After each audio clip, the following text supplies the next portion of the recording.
병태 생리학. 패서 피시올로지. 홍혜숙 외 공력.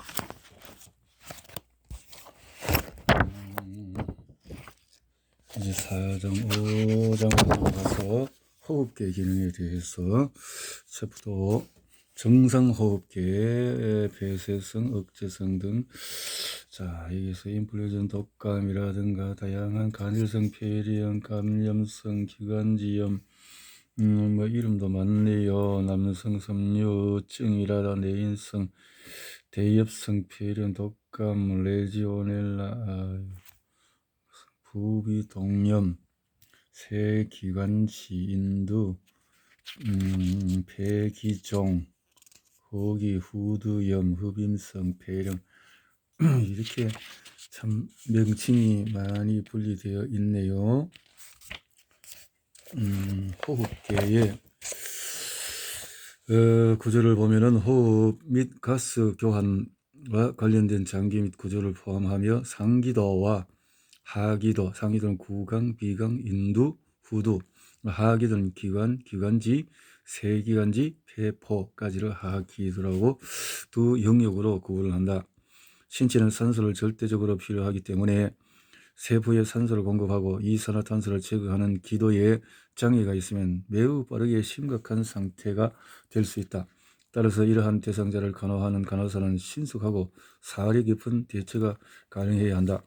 해부 생리에서 호흡계는 호흡을 통해서 생명 유지에 필요한 산소를 공급하고 노폐물인 이산화탄소를 제거한다. 산소는 세포 대사를 통해서 에너지를 생산하는 데 필요하고 이산화탄소는 이 과정에서 발생하는 노폐물이다. 이러한 기능을 통해 호흡계는 항상성 유지에 중추적인 역할을 한다. 하루에 약 23,000회의 숨을 내쉬고 들이마시는데 각 호흡당 1달러를 번다고 가정한다면 한 달 반 만에 100만 장자가 되어준다. 이 호흡기의 이 숨 하나하나 생명으로 생각하면 가치가 엄청난 것을 지금 표현을 했는 건데요. 경국의 비강, 혀, 변도, 후두, 식도, 후두 기관이 있는데 이렇게 참 비강을 통해서 뭐 울림을 통해서 이렇게 성대는 이렇게 성대 목적이네요. 자, 이제 가스 교환의 두 개의 기능성 영역으로 구분되는데 공기 전도 영역은 공기를 폐로 전달하는 영역을 말하며 가스 교환 영역은 공기와 혈액 사이에서 실제로 가스 교환이 일어나는 영역을 말한다. 가스 교환 영역은 폐에 있는 수백만 개의 폐포 및 모세혈관을 의미한다.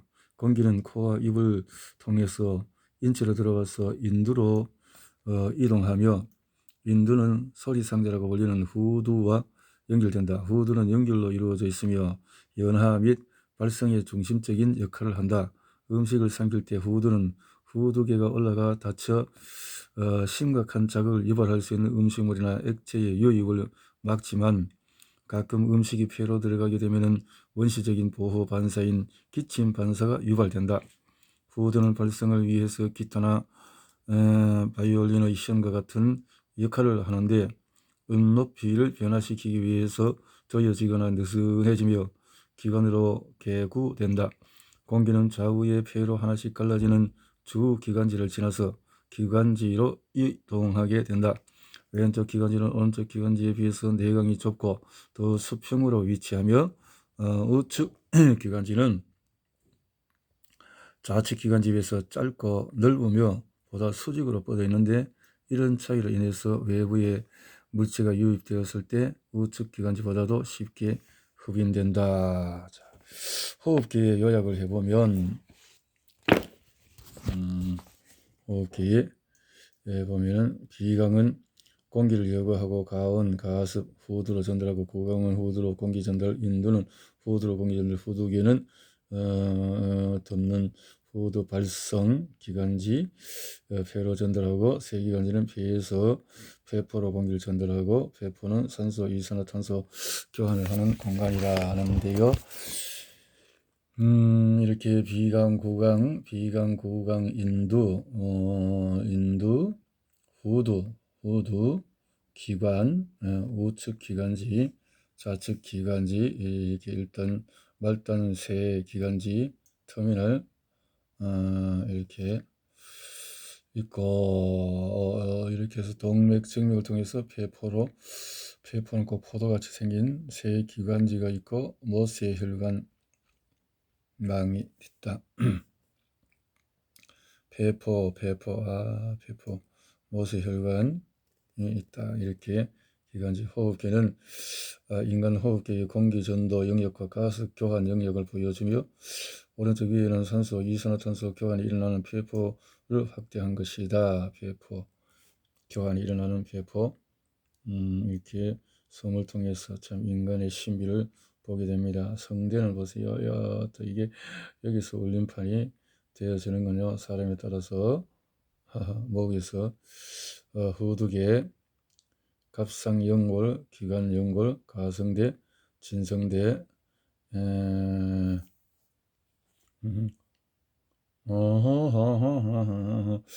이제 이게 참 신비한 모습이네요. 기관 분지수에서 기관은 좌우 주 기관지로 갈라진다. 좌우로 주 기관지로 갈라진다. 폐 내부에서는 기관지가 점점 더 작은 간 형태의 새 기관지로 폐포에 도달할 때까지 가지를 친 뒤, 이는 마치 심혈관계에서 혈관이 분포하는 양상과 유사하다. 새 기관지의 벽은 혈관벽과 마찬가지로 대부분 평활근으로 이루어져 있어 공기의 흐름을 조절하기 위해서 수축 및 이완을 반복한다. 산소가 더 많이 요구될 때 운동시나 스트레스의 기도가 확장되어 더 많은 공기가 폐로 유입되며, 평상시나 산소 요구가 적을 때는 기도가 약간 좁아진다. 질병에 따라서 공기의 흐름을 거의 차단하는 수준까지 기도의 수축을 유발하여 위험한 상태를 초래하기도 한다. 성모, 점액세포, 먼지 같은 유해 입자를 이렇게 점맥으로 끈적한 데 앉아서 잡아서 이렇게 딱지로 또 가래로 뽑아낸다는 거죠. 점액세포가 성모가 있고, 점액의 유해물질 걸러내기 이렇게 해서 한다라는 건데요. 기도로 유입되는 공기는 흔히 감염성 미생물, 세균, 바이러스, 진균, 환경물질은 또 거꾸로 같은 것을 포함하는데, 호흡기는 이러한 입자들 걸러서 방지를 한다라는 것이고, 코 기관지의 상피층을 따라서 분포된 술전세포에서 만들어내는 점액은 진하고 끈적거리는 물질이다. 또한 기도의 상피층을 따라서 털 모양의 돌기인 선모가 무수히 존재하여 파상운동으로 통해서 점액과 유해 입자를 입으로 밀어 올려 밖으로 배출하도록 한다. 흡연과 공기 오염은 점액의 생성을 억제하고 선모를 파괴하며 알코올 섭취를 선모를 마비시켜 호흡기 감염의 위험성을 높인다. 등등등등등. 폐가 굶게 된다. 오염이 되면 미립자가 축적되어서 담배 같은 것이 점액세포 와서 폐포의 대식세포는 어떻게 될까요? 폐에 도달한 폐포의 대식세포, 적혈구, 이형폐포세포, 폐포, 적혈구, 이형폐포세포, 결합조직세포, 결합조직섬유, 관절액, 이런 모습. 공기전도 영역은 기도 상피 아래 분포되어 있는 상당한 양의 모세혈관망이 유입된 공기에 습기를 제공하여 기도가 건조해지는 것을 막는다. 모세혈관을 흐르는 따뜻한 혈액은 폐로 들어오기 전에 공기를 덮여서 냉기로부터 폐를 보호한다. 호흡기 동안 배출되는 공기에 포함된 상당한 양의 수분이 비강을 통과하면서 응축되어 다음 흡기에 재활용되기도 하고 추운 날씨에는 콧물이 되기도 한다. 폐포는 혈류와 가스 교환을 하는 장소다. 산소는 공기 전도 영역을 통해서 폐포로 공급되며 이산화탄소는 순환기를 통해서 폐로 이동된다. 인간의 폐는 약 150만 개의 폐포를 가지고 있는데 150만 엄청나네요. 폐포. 이런 테니스장과 동일한 면적이 가스 교환을 하며 폐포와 모세혈관은 단층 세포의 두께로 가스 교환을 더 용이하게 한다.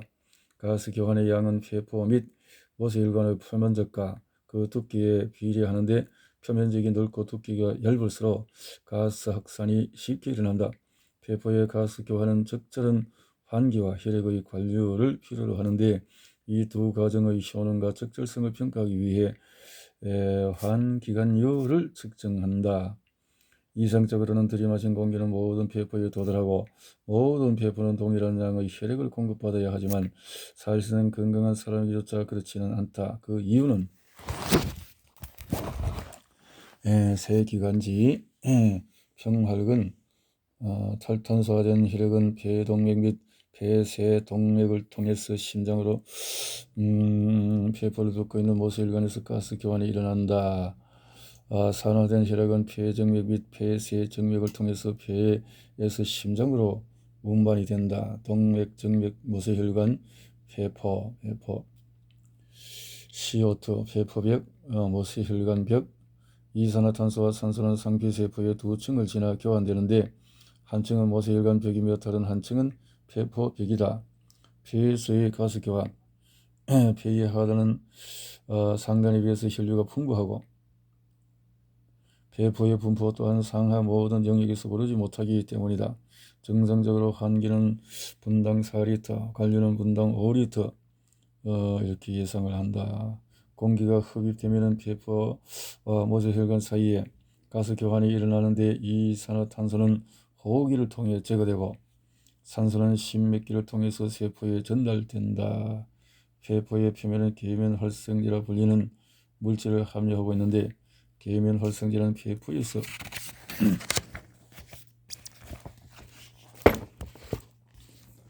흡입한 공기는 폐포에서 혈장 적혈구, 혈장 간질액 세포를 통해서 이렇게 산소가 확산이 되어지고 산화 헤모글로빈 해리 곡선이라서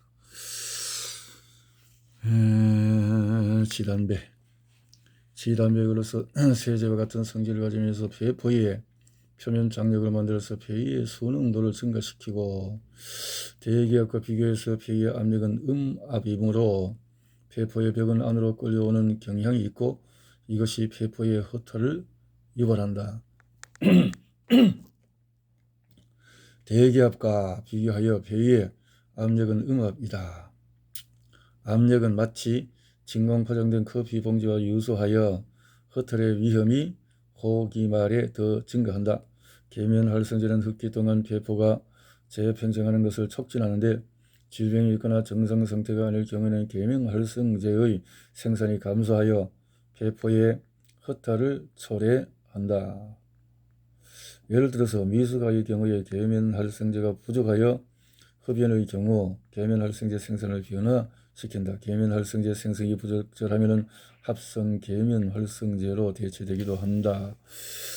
호흡 과정은 불수의적이며 뇌에 있는 연수에 의해서 조절되는데 이 중추는 심박, 혈압, 체온과 같이 인체의 생명과 밀접한 여러가지 기능을 조절하는 뇌관에 위치해 있다. 호흡은 흡기, 호흡기 두 주기가 있다. 그 횡격막에 도달하게 된다. 이렇게 신경 전달이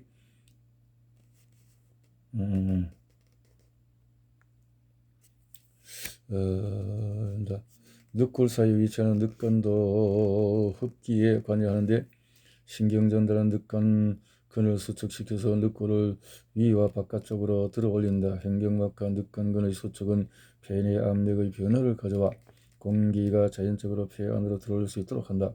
반대로 호흡기는 수동적인 과정으로 근육의 수축을 필요를 하지 않는다.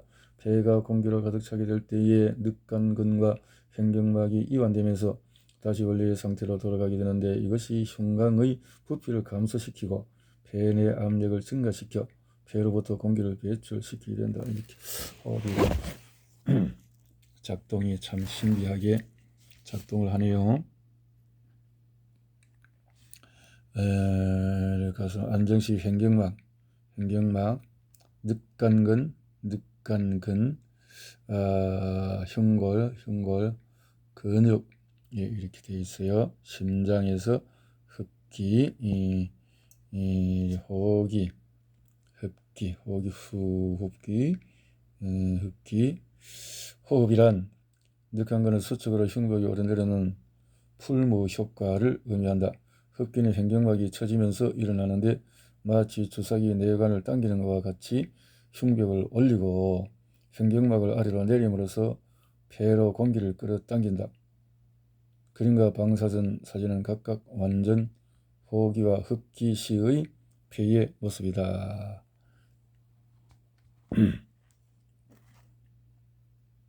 깊은 흡기량, 호흡기량, 강제 호흡기, 공기 흐름의 측정을 이렇게 체크를 해볼 수 있겠군요. 폐 기능 검사는 폐의 용적과 용량을 검사하는 것을 말한다. 일회 호흡량은 얼마나 되고 분당 호흡량, 흡기, 또 호흡기 예비량 등등 이렇게 연수는 호흡 근육의 신경 자극을 전달하는 신경세포를 통해서 호흡을 조절하는데 폐가 공기로 가득 차 있으면 신경 자극이 멈춰서 근육이 이완된다. 또한 뇌 내부와 동맥에 위치한 화학 수용기가 호흡 조절에 관여하는데 이산화탄소 농도를 탐지하여 연수에 신호를 보낸다. 정상적으로 이산화탄소가 호흡을 주도한다. 이산화탄소가 올라가면 호흡 깊이와 횟수를 증가시켜 과도한 이산화탄소의 배출을 증가시키고 이산화탄소가 내려가면 그 반대로 작용한다. 일부 질병은 이러한 호흡 조절 기전이 변화되어 산소가 호흡을 조절하게 되는 경우도 있다.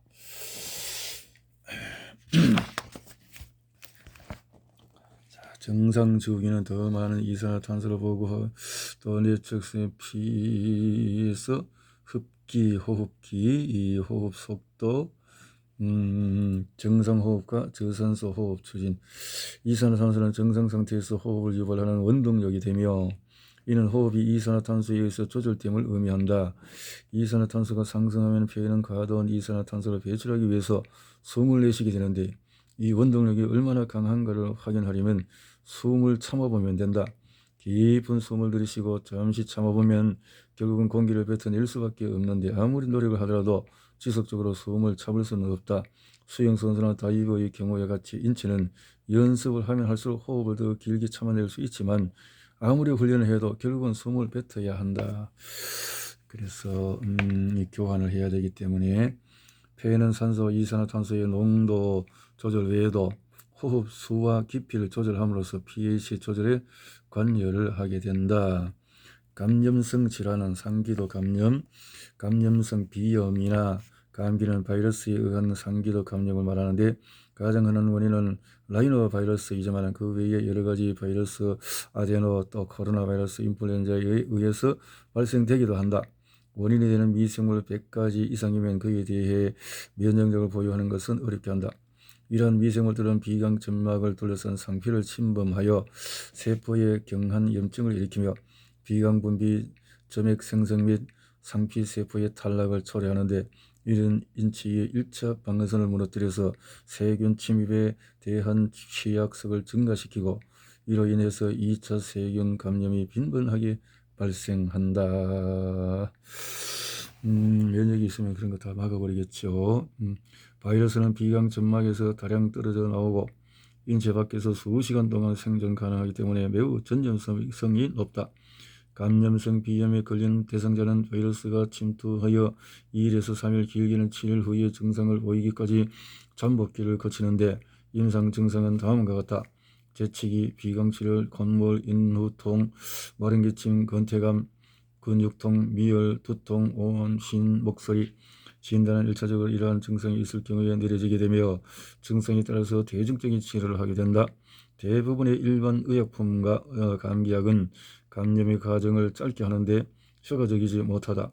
약물요법으로 해열제, 진통제, 항히스타민제, 충혈 완화제, 항생제가 있을 등의 처방될 수 있는데 가습기는 분비물을 묽게 하여 배출을 용이하게 하며 비타민C의 감염성 비염 예방 및 치료 효과에 대한 의견은 분분하다. 의견은 분분하다. 마이너스 폴링 박사 같은 분은 비타민C를 동에서 다 해결하는데 여기 또 반대하는 의학자들이 있겠죠. 감기와 관련된 흔한 잘못된 믿음은 날씨가 춥거나 습할 때 잘 걸린다는 것이다. 이런 오해를 불러일으키는 이유 중 하나는 감기가 춥고 습한 날씨에 주로 발생하기 때문인데 기후 자체는 감기를 일으키지 않으며 단지 날씨로 인해서 사람들이 실내에 더 모여들게 되고 이로 인해서 사람 간의 거리가 가까워지고 폐쇄된 공간에 위치하게 되는데 감기가 더 잘 전파되는 것이다. 감기 바이러스는 접촉으로 인한 전염성이 강하다. 잘못된 믿음에는 변화시키기 어렵고 많은 노력을 필요로 하므로 간호사로서 역할은 감기의 전파 및 예방에 대한 진실을 대중에게 교육하는 것이다. 1차 바이러스가 호흡기 점막에 단단하게 부착되어서 이렇게 부종과 괴사를 일으키고 바이러스성 호흡기 감염의 합병증, 화농성 삼철물, 괴사 부위를 침투하는 세균이 이렇게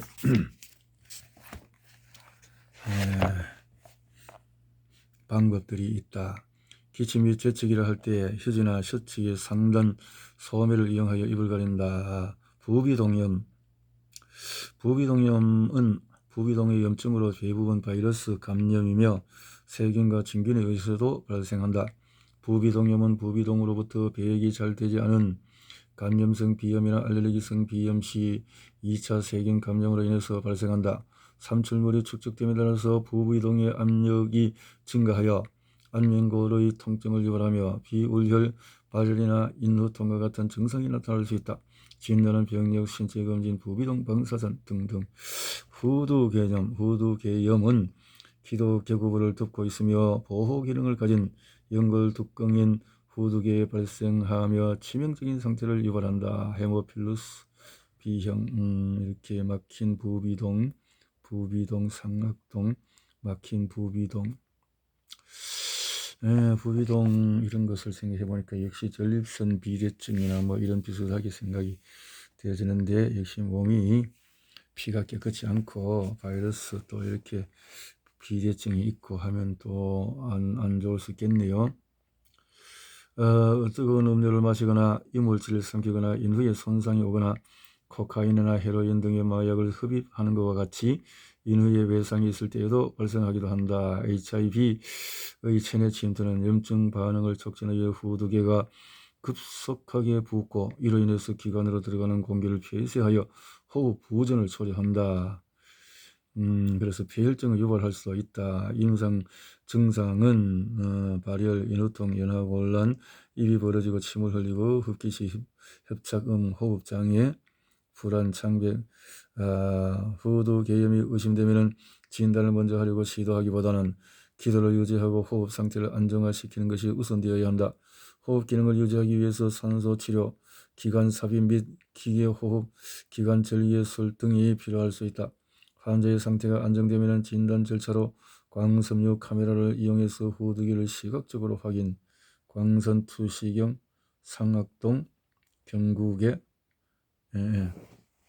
하거나 방사선 촬영, 배양검사, 동맥혈액, 가스 분석 등을 시행할 수 있다.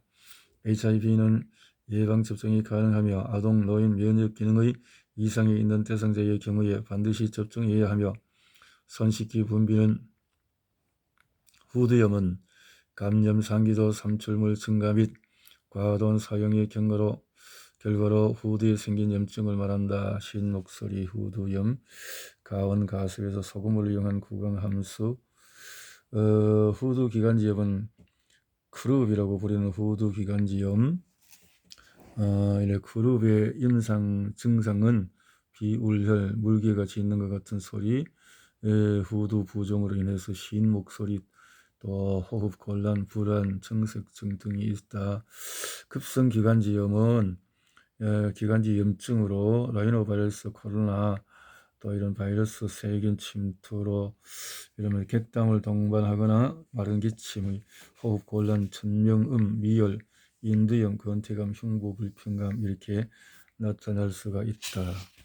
급성 기관지염이다. 첨탑 징후, 인플루엔자 또는 독감은 상부 및 하부 기도를 침범하는 바이러스 감염으로 A, B, C의 세 가지 유형이 있다. A형, B형, C형 이렇게 있고, 또 발열, 두통, 오한, 마른 기침, 전신통, 비울혈, 인후통, 발한, 건태감 이런 건 비슷하게 이렇게 나타나는군요.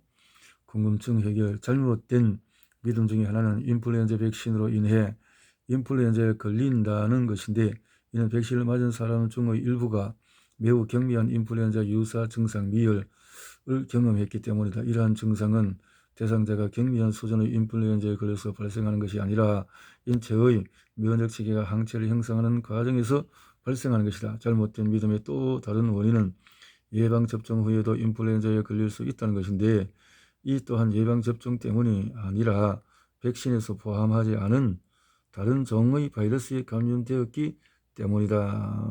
말해서 또 내성이라든가 또 변형 이런 것들이 있을 수 있겠네요. 백신은 예측을 통해 생산되는 것임을 기억하자. 예방접종으로 인한 불량한 예후는 매우 드물고 극히 적으므로 본인 및 다른 사람의 예방접종을 지지하도록 하자.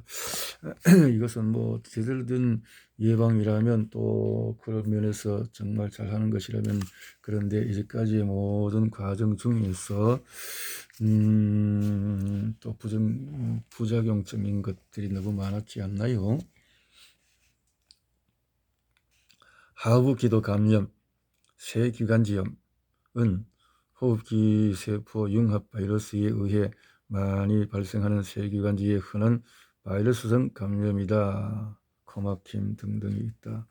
폐렴은 다양한 감염은 바이러스 진균에서 폐렴은 미국에서 6번째 사망의 원인으로 원발성일 수도 있고 2차 감염 발생하기도 한다. 폐렴 발생의 75%를 차지하는 것이 폐렴구균, 바이러스성 폐렴, 세균성 폐렴은 특징적으로 다른 증상을 보이는데, 세균성 폐렴과 달리 바이러스성 폐렴의 경우에 그 증상이 약하고 특별한 치료 없이 자연적으로 치유가 되지만 매우 전염성이 강한 세균성 폐렴으로 발전할 수도 있다. 세균성, 바이러스성, 세균성 기침을 할 때 마른 기침이 가래가 섞인 것은 세균성이라 볼 수 있다는 건, 열이 미열이 있고 또 고열이 있고 백혈구나 낮거나 정상인데 상승한다. 방사선은 극미한 변화, 침륜이 된다. 중증도는 높고 그리고 세균성이 더 위험하다는 거죠. 바이러스성은 간단하게 치료가 될 수 있고 있다가 생겼다가 사라질 수 있지만 쉽지만 그런 내용이네요. 대엽성 폐렴은 기관지 폐렴은 또 이렇게 가장 흔한 유형입니다. 간질성 폐렴은 비전형적인 폐렴이고 병원성 폐렴, 지역사회성 폐렴 이런 것이 있고, 폐렴의 임상 증상은 다음과 같다. 가래가 피로, 흉막, 발열 이렇게 대엽성 기관지염, 감염성 이렇게 있다. 폐렴의 조기 진단 및 치료가 양호한 예후에 결정적이다. 진단은 병력 청취, 신체 검진, 흉부 엑선, 객담 배양 이렇게. 특이전 사례. 레지오넬라 병은 특수한 유형의 폐렴으로 의한다. 이 세균은 에어컨이나 스파와 같은 따뜻하고 습한 환경에서 번성하는데 전염력은 없으며, 대부분 에어컨이나 스파를 통해서 전파되는 세균을 흡입함으로써 병에 걸리게 된다. 면역력이 저하된 사람의 경우에 이 병에 매우 취약하다. 레지오넬라에 감염되면 무사히 회복되기도 하지만 치료되지 않는다면 생명에 치명적일 수도 있다. 폐렴이 특이적인 사례. 주폐포 자충 폐렴이다. 이건 특별한 형태의 폐렴인데 이스트와 유사한 진균에 의해서 발생한다. 결핵은 한때 감소한 적도 있지만 전 세계적으로 아직 증가하고 있으며 잠재적으로 심각한 감염성 질환이다. 결핵 치료에 상당한 발전이 있었지만 특히 아프리카의 지역에 에이즈 환자에 의해서 매년 새로운 환자가 발생한다. 결핵은 전 세계적으로 질병의 이환 및 사망의 주요 원인이며 매년 2만 명 이상의 사망자를 초래한다. 이렇게 결핵은 서서히 성장하는 호기성 간균에 의하여 이 균은 어느 정도 인체 면역 노력에 저항성을 지니고 있다. 이 간균은 마른 가리에서도 수주간 생존할 수 있지만 자외선, 열, 알코올, 글루타알데히드, 또 포름알데히드에 의해 파괴된다. 결핵이 주로 폐를 침범하기는 하지만 다른 장기나 조직, 뇌, 간, 골수를 감염시킬 수가 있다. 결핵은 면역 체계가 약한 사람에게 더 잘 발병하기 때문에 종종 기회 감염으로 간주되므로 면역 결핍, 또 특히 에이즈나 암, 또 영양불량, 당뇨, 알코올 중독을 가진 대상자가 고위험군에 속한다. 역시 이렇게 위험인자는 약한 면역 체계에서 공기 중에 비말로 통해서 일부 결핵균이 있고 결핵균 휴직이 돌입해서 석회화가 되고 약간 붕괴가 되고 결국은 이렇게 치료는 돌연변이의 내성 방지를 위해서 여러 가지 약물을 복용해서 이렇게 하기도 한다. 또 BCG 백신 접종 위해서 백신 접종. 원발성 결핵은 결핵균이 인체에 처음 들어갔을 때 생긴다.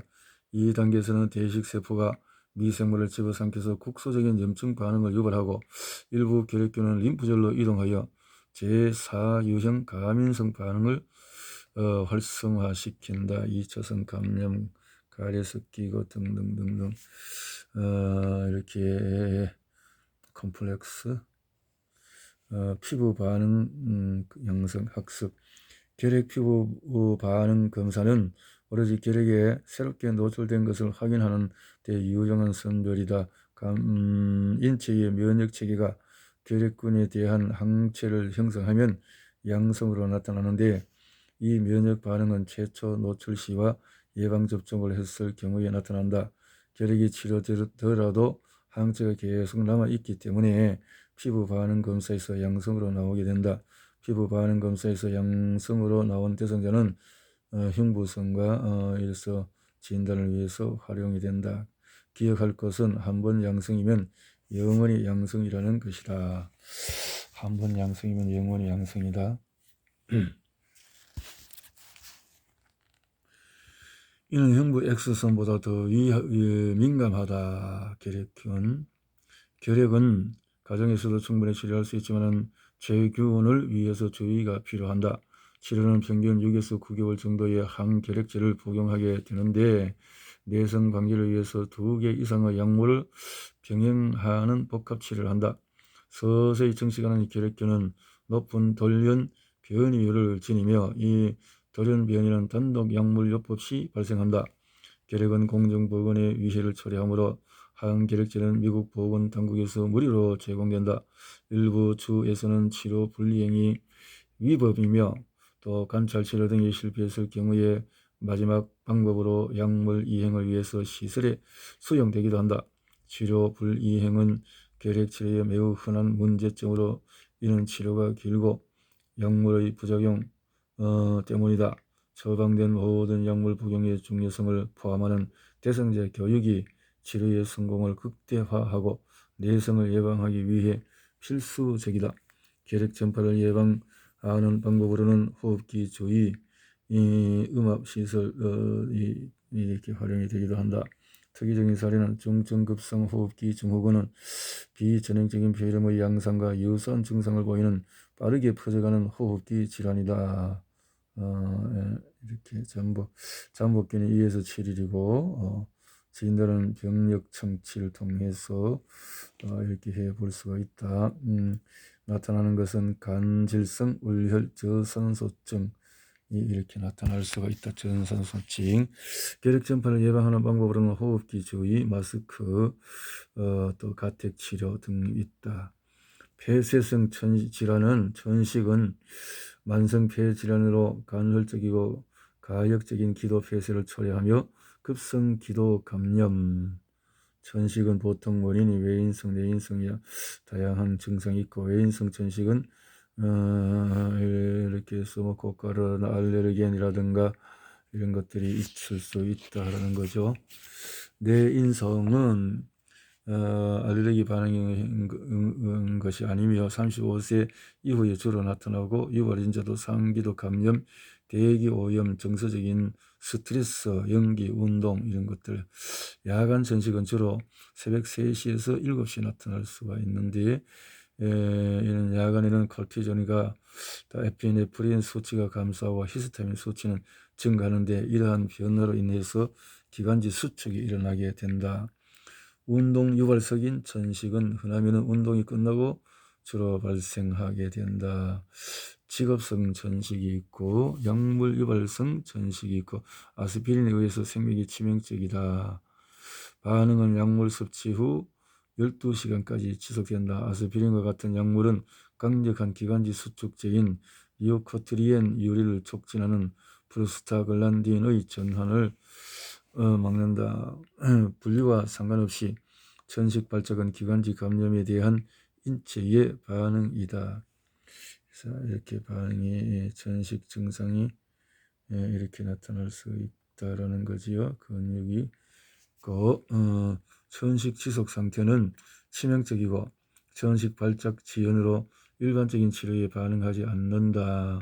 진단은 천식을 가진 대상자를 확인하고 그 경과를 추적할 수 있는데, 천식은 완치할 수 있는 것이 아니라 증상을 조절하는 것이기 때문에 적절히 치료되지 않으면 천식 발작으로 인해서 가스교환에 문제가 생겨서 사망에 이를 수도 있으며, 치료하지 않고 둔다면 장기간의 천식이 기관지 손상과 반응을 유발할 수가 있다. 이렇게 만성 폐쇄성 폐질환은 비가역적이고 진행성 조직 파괴 및 기도를 폐쇄하는 이런 것이 있다.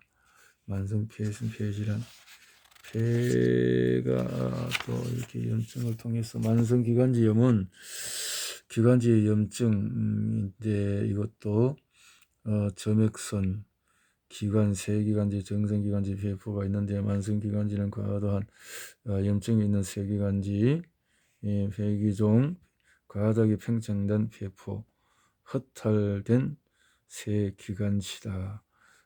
이렇게 폐기종 중 하나 또는 두 가지 복합적으로 나타나게 된다. 세기관지가 정상세기관지와 만성기관지염, 과도한 점액이 나온다라는 거죠.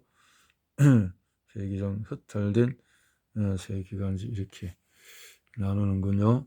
기도의 저항성은 과소한기, 저산소 혈증, 청색증, 과탄산혈증, 혈구 과다증, 곤봉형 손가락, 안정시 호흡 곤란 이런 것이 있고, 부정흉통, 체열 증가 등이 나타난다. 학습 요점은 만성기관지염 대상자는 적절한 가스 교환을 유지하기 위한 환기 노력으로 이렇게 한다. 폐기종은 폐포벽의 파괴로 인해서 영구적으로 폐포가 과도하게 팽창되는 만성 폐쇄성 호흡기 질환이다. 폐쇄성 호흡기 질환. 폐기종을 가진 대상자는 종종 과도 환기를 하여 피부에 색이 분홍식을 띈다. 헐떡임과 같은 호흡 양상과 더불어 분홍빛의 피부색으로 인해 분홍보거라는 별명이 생겨났다. 기침은 흔한 증상은 아니며 임상 증상은 아래와 같다. 이렇게 낭성섬유증, 미국에서 흔한 해마다 이렇게 이런 것이 있다.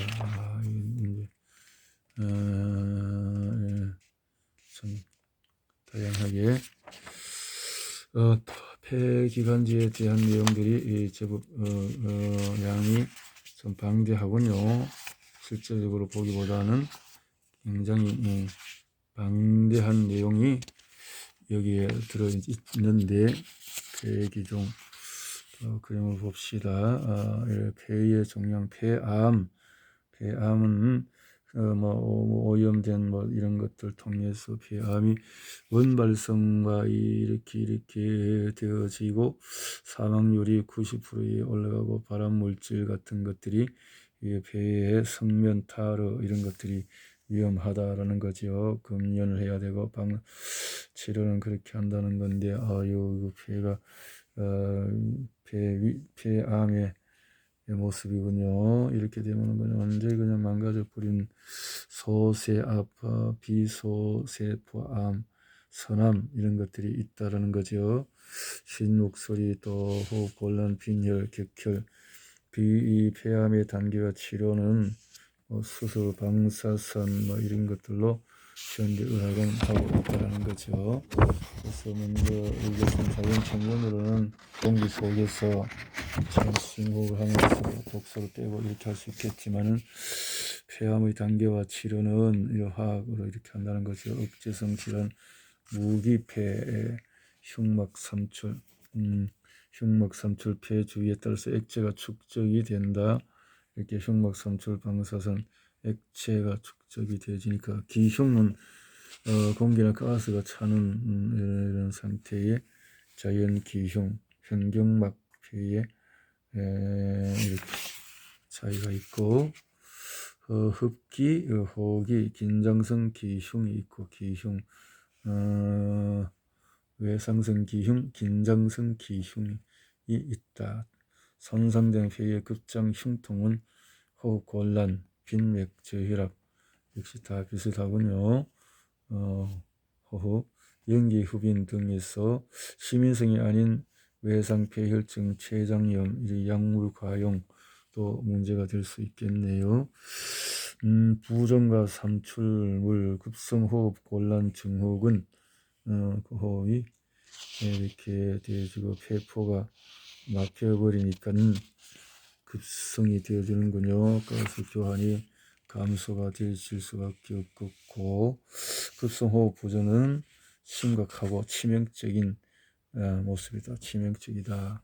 그래서 호흡이 얕아지고 두통이 생기고 빈맥, 부정맥, 기면, 혼돈, 역시 이렇게 나타나는군요. 폐가 안 좋으면 역시 이 다양한 증상이 나타나는 것을 생각해 볼 수 있습니다.